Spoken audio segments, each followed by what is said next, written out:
Morgan Housel రచించిన the psychology of money అనే book మీరు ఎప్పుడైనా చదివారా? English edition and Telugu edition కూడా ఉంటుంది. డబ్బు యొక్క మనస్తత్వ శాస్త్రం అంటే డబ్బు మనస్తత్వం. దీని యొక్క సారాంశం ఏంటంటే ఆర్థిక విజయం ముడి తెలివితేటల కంటే ప్రవర్తన మరియు మనస్తత్వంపై ఎక్కువగా ఆధారపడి ఉంటుందని ఈ బుక్ యొక్క ఉద్దేశం అండి. అంటే రచయిత యొక్క ఉద్దేశం. దీనిలో వ్యక్తిగత చరిత్ర, అహం మరియు భావోద్వేగాలు డబ్బు నిర్ణయాలను ఎలా నడిపిస్తాయో చూపించడానికి చిన్న చిన్న కథలను ఉపయోగిస్తాడు రచయిత. అంతేకాదు సంపద, దురాశ, ఆనందం సమ్మేళనం చేసే శక్తి, అదృష్టం వర్సెస్ ప్రమాదం మరియు స్మార్ట్ ఆర్థిక ఎంపికల ద్వారా మన సమయాన్ని నియంత్రించుకోవడం యొక్క ప్రాముఖ్యతపై కాలాతీత పాఠాలను నొక్కి చెబుతాడు రచయిత. ఇవన్నీ జైకో వంటి ప్రచురణకర్తల నుండి మనకి తెలుగు వర్షన్లో కూడా అందుబాటులోకి వచ్చాయి.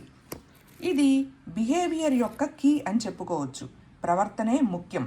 డబ్బుతో బాగా చేయడం అనేది మనకు తెలిసిన దానిపై ఆధారపడదు, అది మన ప్రవర్తనపై ఆధారపడి ఉంటుంది అని రచయిత చాలా బాగా చెప్పాడు.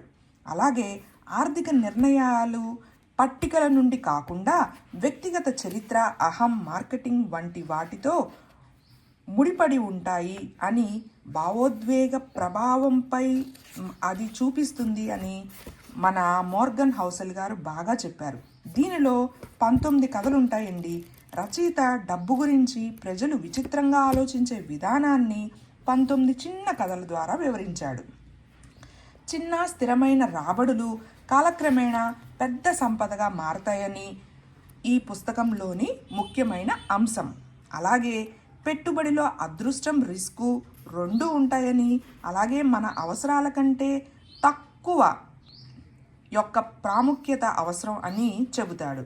అంటే మన విలువల కంటే తక్కువగా జీవించడం అనే దాని గురించి ఎక్కువ ఇంపార్టెన్స్ ఇచ్చాడు అనిపించింది నాకు ఈ రచయిత. అలాగే సమయం మీద నియంత్రణ అనే గొప్ప విలువను మనకి తెలియజేస్తాడనమాట.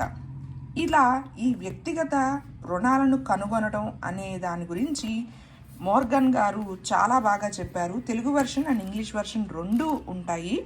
సో వీలున్నప్పుడు మీకు ఇంట్రెస్ట్ ఉంటే ఒకసారి ఈ బుక్ చదివేయండి. చదివే కొద్దీ చాలా ఆసక్తికరంగా బాగుంటుంది. అండ్ అలాగే మధ్య మధ్యలో చిన్న చిన్న కొటేషన్స్ ఉంటాయి మనీ అండ్ లైఫ్ గురించి. సో ఒక్కసారి చూసేయండి. ఈ బుక్ని అయితే కావాలనుకుంటే నేను ట్యాగ్ చేసేస్తాను. ఫ్లిప్కార్ట్, అమెజాన్ అన్నిట్లోనూ ఉంటుంది. బుక్ ఎగ్జిబిషన్లో కూడా అవైలబుల్గా ఉంటుంది. అండ్ మీరు కనుక ఈ బుక్ చదివినట్లయితే నాకు కమెంట్ చేయండి. ఇది ఏకంగా 3 మిలియన్ కాపీస్ సోల్డ్ అవుట్ అయినాయండి ఇప్పటిదాకా.